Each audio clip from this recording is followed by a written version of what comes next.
The Yakuza games have been going around for quite a few years now, starting out on the PS2 and feeling like a more matured and refined spiritual successor to the Dreamcast Shenmue series. The series has always been a big hit in Japan, but over here the series has been less than popular. But that's all changed with this generation's release of Yakuza 0, a perfect introduction to the series with all the trademark story, glorious humour, and immediately the series was a hit. And since then, Sega has been on a mission to bring all the mainline entries in the series to the PS4, and after Yakuza 6 and the remakes of Kiwami versions of 1 and 2, as well as a couple of spin-offs in The Fist of the North Star and The Fabulous Judgment, the only games that are left are 3, 4 and 5, and many people are wondering if we'll get full-on remakes like Kiwami titles or straight-up ports, and Sega has decided to do the latter. 3, 4 and 5 has been bundled up into a collection and remastered with improved frame rates, resolution and all the cut content restored to make for a fairly hefty collection. With the full collection finally out now, let's see how they did, shall we? Let's start off with talking about Yakuza 3. Following on from the second game, Kiryu has left Kamurocho and set up an orphanage for several children in Okinawa. But soon Kiryu is back in the Yakuza lifestyle as there's a mini-war between some clans. The story of Yakuza 3 does start off a little bit slow and does drag on a bit at times, but once it gets going it's a typical thrilling and gripping Yakuza tale with plenty of emotion. As for normal with the Yakuza games, the gameplay is top notch, and exploring Kamurocho and taking part in many of the game's activities and fun side stories, it's an all joy. Again, like all Yakuza games, 3 is jam packed full of content to keep you busy. When the original title was released in the West, there was controversy here that the game cut many content from the Japanese version, and some odd translation issues here and there, but thankfully the remaster has completely retranslated the game to the standards we're used to now, and it's brilliantly written and often hilarious at times. The content that was cut from the original release is all back here, though a couple of missions have been scrapped due to being offensive, but overall it's a really well done package. Presentation wise, the game looks more sharper than the original, mainly thanks to the 1080p bump in resolution, and the game also has had its frame rate boosted to 60fps, and very much like Yakuza 0, it's gloriously smooth and runs flawlessly. The game does look a bit dated now, but considering it's around 11 years old, it is to be expected. On to Yakuza 4 now, and this game marked a big change for the franchise as there's now 4 leading characters instead of the usual 1. Yes, leader man Kiryu is back here, but in a much more smaller role than usual. We also have Shun Akiyama, a homeless man who's finally made the big time, a hitman named Taiga Sajimi, and we also have a cop named Masayoshi Tanamura. Hopefully I pronounced those names all correctly. But anyway, each character has their own storyline with their own trials and tribulations, and the story between all 4 intertwines during the end.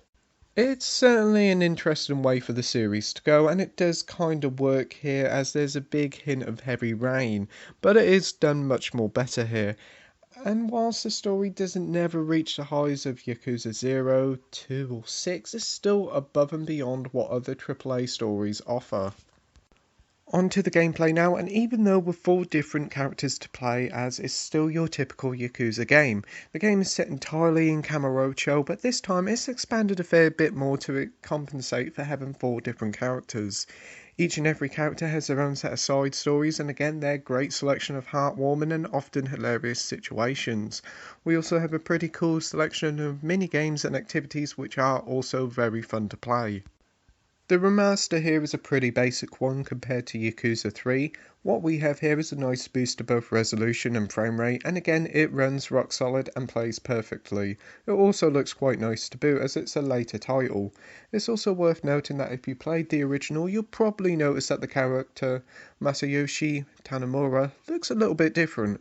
And you'll be correct that the character was actually recast as the original actor retired from acting due to allegations of drug usage. It's a similar situation what happened with Judgment last year, as one of the main characters in that game was also recast due to a similar issue. But anyway, the new guy who plays him is really good, so. And finally in this collection is Yakuza 5, arguably the swan song for the PS3, as the title was originally released back in 2015. The game was digital only over here in the West, so this marks the first time the game has its own physical version in the West, which is brilliant news.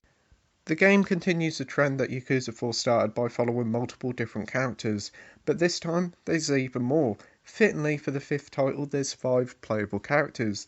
You have the series stalwart Kazuma Kiryu, you also have Akiyama and Taiga Sajimi returning from Yakuza 4, but we also have a new character in Tatsuo Shinada, a former baseball player hard on his luck, and the final character is Kazuma Kiryu's ward, Hakura, a series regular who finally makes her playable debut. Managing to weave a tale within 5 different characters is incredibly hard, and the story is interesting and it works rather well, with each character's story focusing on their life, Haruka's story being a highlight mainly due to how different it is and how it focuses on how bitchy the show business sometimes is. Gameplay in Yakuza 5 is set across a shocking 5 cities, with a whole host of missions, activities and minigames. It's an awful lot of content on offer here. Each of the characters on offer here have a huge selection of stuff to do with their own specific missions and the like. Haruka's missions even have these fun dance-based rhythm games. Other activities include snowball fights and even letting Kiryu being a taxi driver. On to the presentation now, and as Yakuza 5 is one of the later PS3 titles, it really does look quite good. More on the lines of Yakuza 0, mainly because it's based on the newer engine. And it does look great, and it is running at 1080p and 60 FPS, which is really impressive and does improve the experience greatly. Yakuza 5 is a very lengthy game, arguably the biggest in the series, with hordes of content, from its 30 to 40 hour story to dozens upon dozens of side stories and activities. If you want to complete the game 100%, it wouldn't surprise me if it took you over 100 hours plus. It's that long. Conclusion time now, and Yakuza Remastered Collection is an incredibly generous bundle of the last few Yakuza games yet to get a PS4 release. And whilst it is a shame the games didn't get the Kiwami treatment, the developers still did a smashing job here by retranslating the games and including nearly all the cut content from the original Japanese releases. It's also impressive that the games all run at 1080p at 60 FPS with no problems whatsoever. The only real issue here is some of the parts of the games may feel a bit dated for those who are used to the newer ones, but don't let that put you off the incredible collection full of hundreds upon hundreds of hours of content. So with that, I'm giving Yakuza Remastered Collection a 9 out of 10 with the title of brilliant. Thank you for watching my review, like, rate and subscribe, and until next time, happy gaming. Bye!